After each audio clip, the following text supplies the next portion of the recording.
Hello friends, welcome to governmentjobspreparation.com. My name is Preeti and today we'll learn a part of reasoning that is analogy. Let's see the question. Our first question is this. This is a part of reasoning 8. We are given 8 and then 8 ratio this.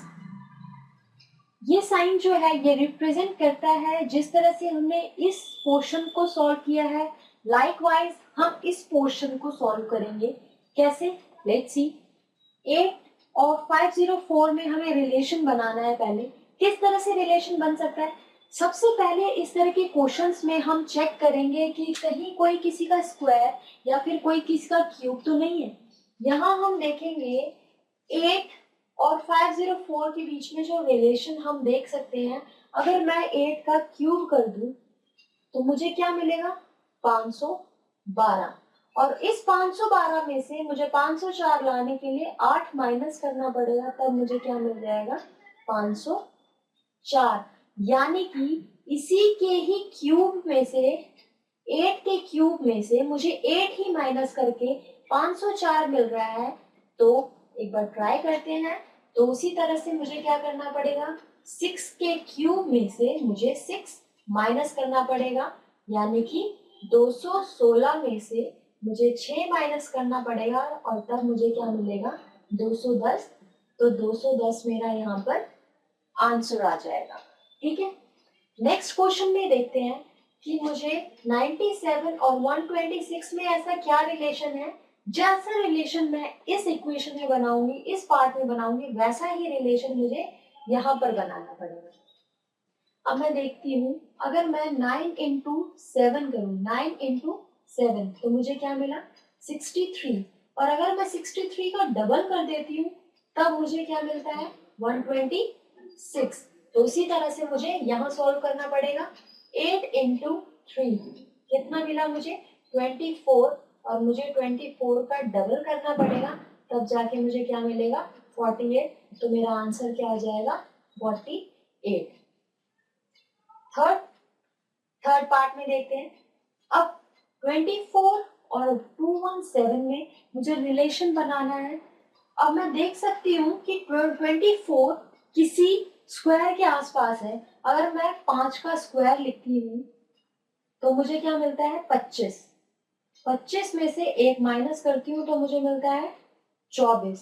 उसी तरह से ये हो गया 5 का. उसी तरह से अगर मैं 6 का क्यूब करती हूँ, यानी कि 216, और 216 में अगर मैं 1 ऐड करती हूँ तो मुझे क्या मिल जाता है? 217, जो मुझे यहाँ पर गिवन है. उसी तरह से पहली इक्वेशन में मैंने स्क्वायर किया और दूसरी में मैंने क्यूब किया. फिर 80 का देखते हैं. 9 के स्क्वायर में अगर मैं 1 माइनस कर दूं तो मुझे 80 मिल जाएगा, क्योंकि 9 का स्क्वायर होता है 81.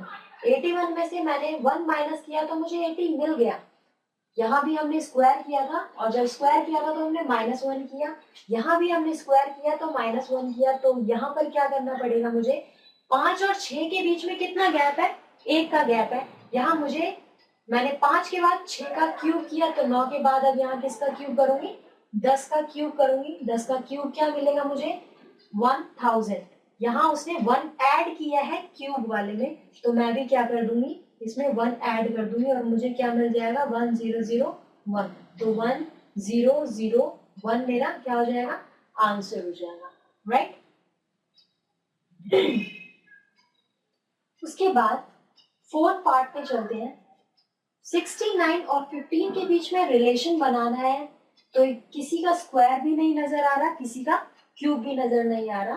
तो इसमें हम क्या ट्रिक लगाएंगे? 6 प्लस 9 कितना होता है? That is 15. उसी तरह से 4 प्लस 8 क्या होगा? That is 12. तो हमारा आंसर क्या हो जाएगा? 12. ई पार्ट पे चलते हैं. अब यहाँ पर हमें ये 7 का स्क्वायर प्लस 1 नजर आ रहा है और ये 9 का स्क्वायर प्लस 1 नजर आ रहा है. उसी तरह से यहाँ क्या होगा? ये किसका है? ये 3 का स्क्वायर प्लस 1 नजर आ रहा है. इन दोनों के बीच में कितना गैप है? 2 का. तो यहाँ भी कितने का गैप लाएंगे? तो यहाँ क्या आ जाएगा? 5 का square plus 1 that is 25 plus 1 that is 26.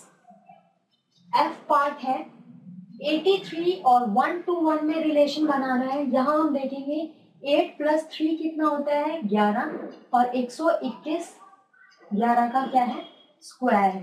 तो यहाँ भी हम क्या करेंगे 9 plus 7 कितना होता है 16 और जब 16 का स्क्वायर करेंगे तो हमें क्या मिलेगा 256 मिलेगा 256 we get। अब 166 और 96 16 into 6 क्या होता है 96। उसी तरह से यहाँ रिलेशन बनेगा 15 into 3 that is 45। तो हमारा आंसर क्या हो जाएगा 45। ये बहुत इंपॉर्टेंट पार्ट है रीजनिंग का एनालॉजी। इसमें से एटलीस्ट 5 क्वेश्चन जरूर आते हैं किसी भी एग्जाम में, तो कुछ भी पूछ सकता है। तो सबसे पहले हमें किसी भी क्वेश्चन में सबसे पहले ये देखना है कि वो किसी का स्क्वायर या किसी के क्यूब के आसपास तो नहीं है। अगर है तो सबसे पहले वैसे सॉल्व करना है या फिर उसके बाद ट्रिक वाइज यूज करना है कि 69 है और 15 है, क्या रिलेशन होगा। 6 और 9 को एक बार प्लस करके देखो, क्या पता 15 आ जाए। उसी तरह से हमें दूसरा आगे सॉल्व करना था। यह बहुत इंपॉर्टेंट पार्ट है रीजनिंग का, name analogy. Thank you so much.